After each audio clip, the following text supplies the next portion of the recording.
there's a connection between measles, World War II propaganda around carrots. I'm not kidding, literally propaganda about carrots and sleep apnea. So, if you don't know, in the news, in the world, measles outbreaks are happening right now as of February 2025, but it's still relevant to this discussion because when you look closely at the metabolism that increases the risk for measles, there is a connection to sleep apnea. And in fact, it's well known that when there is vitamin A deficiency, this will actually increase the risk of getting measles, as shown here. So that's when you look at vitamin A in sleep apnea, you will also see that it is low. Now, this really isn't an episode about measles at all. It's more about vitamin A, which is a critical vitamin that can really make or break your sleep and all these other problems. Because you see, when vitamin A is low, we should just replete it, right? That's the rationale. If it's low, just put it back in. But here's the thing. That's exactly what Big Carrot wants you to think. Now, never thought I'd say that, but the reality is back then in World War II, they were saying the British bombers and all that, they had great night vision because they all ate their carrots. And then ever since then, we've always thought eat your carrots for vitamin A and all that, and that's all thumbs up. But the thing is, vitamin A toxicity is far more widespread than one might think, way more than I thought before I started researching for this video. And I'm not just talking about the very obvious vitamin A toxicities you may see, more of subclinical vitamin A toxicity that leads to chronic fatigue, joint pain, stiffness, skin problems, mood disturbances, and bad sleep. That's because vitamin A is just like porridge. I think is that's what the Three Bears had, porridge or oatmeal, I forget. You need to find something that's just right. So that's why in this episode, I'm going to talk about vitamin A balance. Not just high, not just low, but balance, and how that can be very effective in helping out with sleep and also your overall health. And of course, this is for educational purposes only.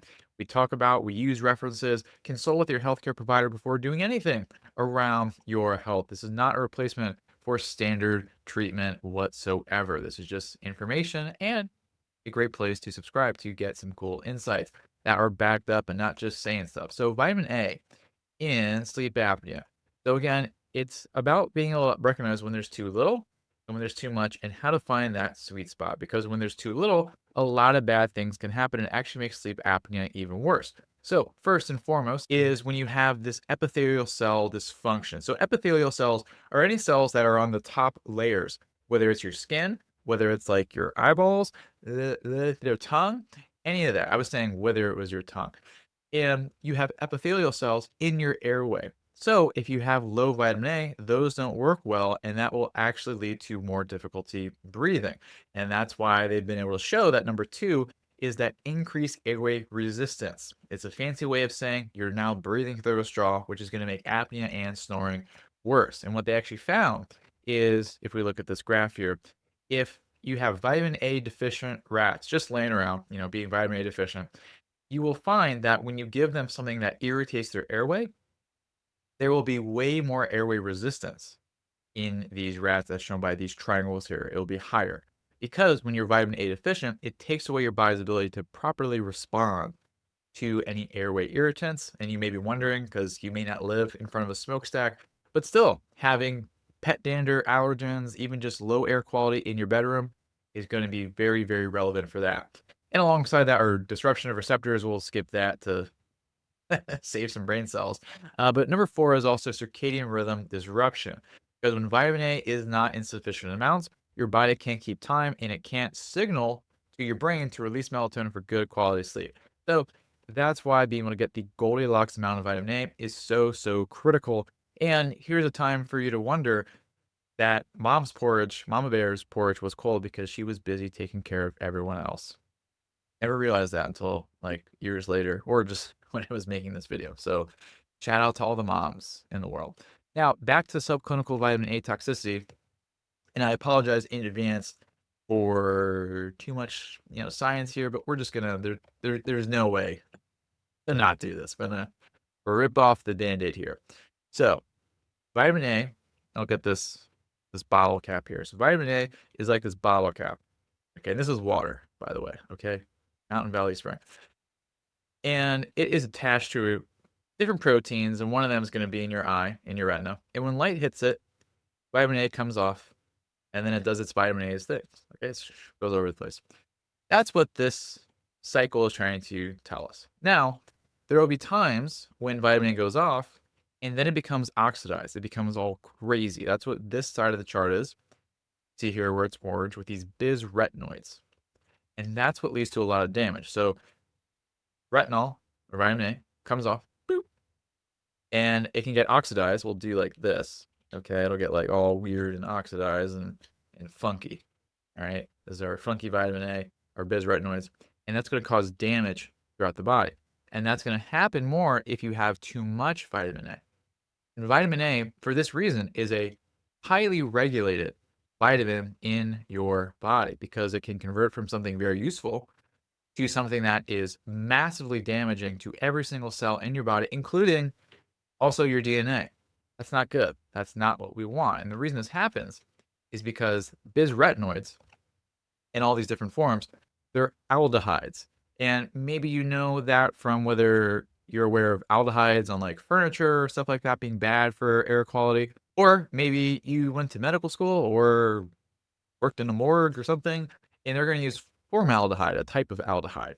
And research has shown that breathing that in all the time will also cause cancer. Not good, and other irritation to the lungs. The reason this happens is because aldehydes, if we look in here, basically like this little free aldehyde here, we zoom all the way in, it'll cause this series of problems and it will just basically destroy a membrane, which is really bad because then your cells just kind of like are open and flailing in the wind. And then you will have more aldehydes and more of these bisretinoids floating all across when you have bad sleep, excessive blue light exposure, eating oxidized fats, and just like everyone on this planet, you're aging. Not good. That is going to lead to a lot of more of these aldehydes. So that's what happens when you have a little bit too much.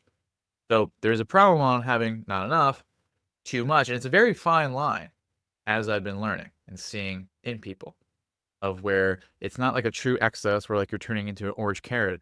You can start to have these issues arise, and you may not even know it's having a little bit too much vitamin A that's causing this aldehyde damage.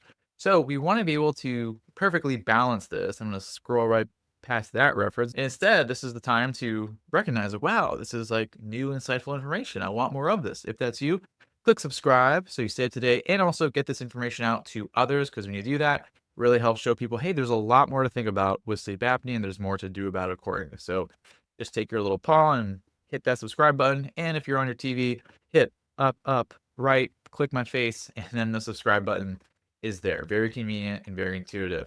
So how do we get this vitamin A balance should be the question. And I'm answering it. Very first part, see your doctor over any deficiency concerns. Okay, especially before even considering any additional information beyond this. Because the very first phase is a mini depletion phase. Most people overall have relatively okay levels of vitamin A. And then people tend to be a little higher on vitamin A, especially when some people, myself included, are recommending things like beef liver as a good adjunct and good dietary staple. So then you end up with a little bit more than your body might need. One way to know if you have a little bit of excess, just like I have some excessive light on my face from the sun over here, and I'm not going to change it. We're just going to roll with it. Imperfection is beauty. When you have more vitamin A, then if you just cut it out of your diet for a little bit, a lot of people notice a good shift in energy. So just something to try here, because it's really easy to replete vitamin A. Just eat more of it. So mini depletion phase, about 1 week, and don't worry, there'll be a list of vitamin A foods, and I'll have the guide with that as well. But essentially just avoid all the vitamin A foods: liver, dairy, eggs, anything that looks orange or yellow. All right, those are the things you want to go for. And really it's going down to like 0, just for a week, just for a week, or maybe more.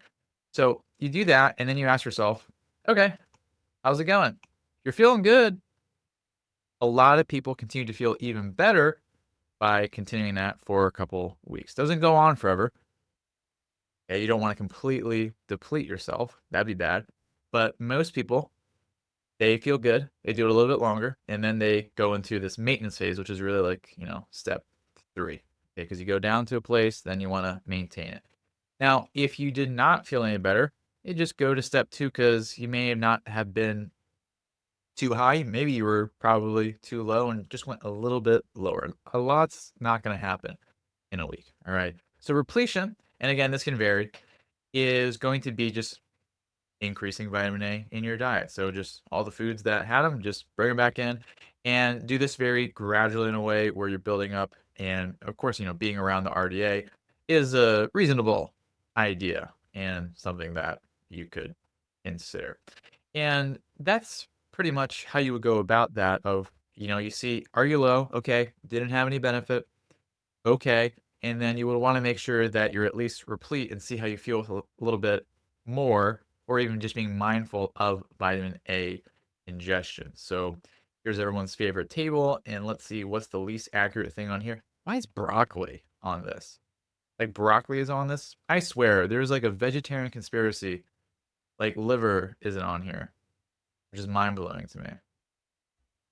Anyway, I'll have a better chart. Like they have tuna, which is cool. I really do think it's like a plant food conspiracy with these charts. They're always like very plant biased.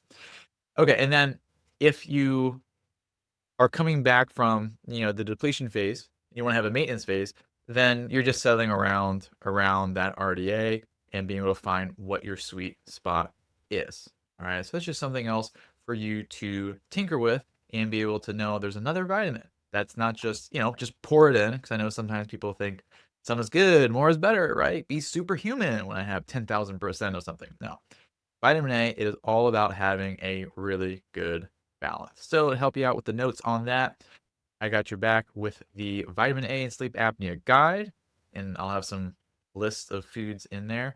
And of course, if you want to work more directly on your breathing to get good, fine, and dandy sleep, you can go get this thing that's on the screen right now somewhere, button here, button there. What it is, it's sleep apnea reset protocol, and it works on taking your breathing from fast and angry and causing apneas and snoring, as shown here, to slow, steady, easy, keep the airways open and keep your sleep refreshing. So that's there for you, and lots of awesome, cool bonuses. So it's really easy. You just watch the workshop, you just follow, like literally just print it out, write your notes as I'm talking, and at the end of that, you will have a very clear, easy to understand, easy to do, easy to implement breathing protocol for yourself there. So for both of them, if you didn't already press the button for the sleep apnea reset protocol, you can find both of them in the description box. So if you're on your phone, click the title right there, boom, and then you'll find the description. Click either of those links, whatever floats your boat. And the sleep apnea reset also has its own button underneath everything. And of course, two URLs for you. So for the vitamin A guide, it's ochnow.com/vitamin A. Almost looks Spanish, vitamina. Not even close, how you would say. Well, that is kind of close, how you would say it. And for sleep apnea reset protocol, ochnow.com/reset. And if you want to just take your phone and scan some QR codes, those are available there for you. So there you go. Not only are you now up to date in the world that there's, measles going on a little bit in some places, but also how vitamin A regulates sleep, sleep apnea, breathing, and all that good stuff. And of course, make sure to subscribe. So I'll see you in the next video. So thanks for watching. I'll see you soon.